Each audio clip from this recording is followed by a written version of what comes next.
spiritual death or a physical death, but a generation that is suffering that loss is in trouble.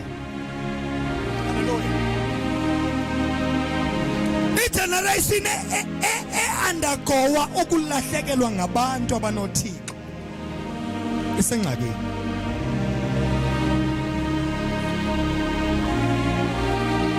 Ngoba kwande abathi banothixo, kwande abathi bayamazi. Hallelujah. Athi uJesu xa ethetha nabaFarisi athi ziphina iziqhamo zenguquko. Sihamba nabantu who cannot show the proof and the evidence kaThixo osempilweni yabo. Sikhokhela a generation. I was blessed by your scripture, my brother, as we are encouraging the youth, because it's talking about the same context of a generation. David, during his generation, he served the plan of God. Waze wayolala koyise. Sikhokhela isizukulwana bantu abatsha esingamazi uThixo, and it's a pain. uThixo nokumkhonza sikwenze iuniform. There is a uniformity across all the churches of how they worship God.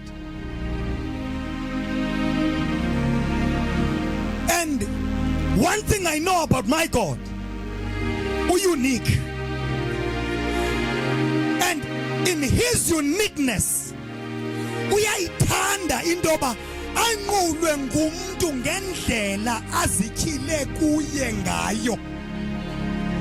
It cannot be that sonke njengoba singamabandla simkhonza ngendlela efanayo.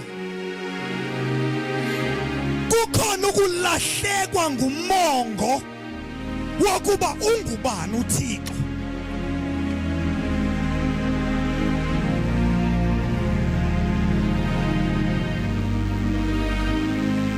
Amen.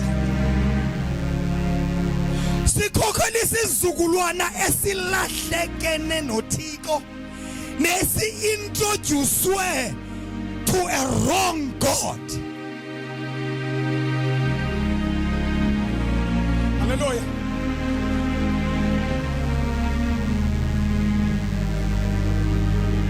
After Joshua, kwanyanzeleka indoba uSirayeli akwabikho zikumkani okanye zinkokheli ezizolida uSirayeli. Apho sifunda khona kuthiwa yi-Book of Judges. I-Book of Judges was introduced because there was no leader. I-Book of Judges was not supposed to be in the Bible if leaders were there. Or it wouldn't be called the Book of Judges. It was called a Book of Judges ngoba kwanyanzeleka indoba ibandla likaSirayeli likhokhelwe ngabantu abazumthetho. Ijaji niyayazi Mose Court. Ijaji ngumuntu owazi umthetho. Kwanyanzeleka indoba ibandla okanye abantu abakhonza uThixo during that era, because there was no leader who knew God. Kwanyanzeleka indoba bagavunishe okanye balawulwe ngabantu abazi umthetho. Amen. After belawule abantu abazi umthetho, God continued raising men and women to try and lead the nation of Israel and show them who God is.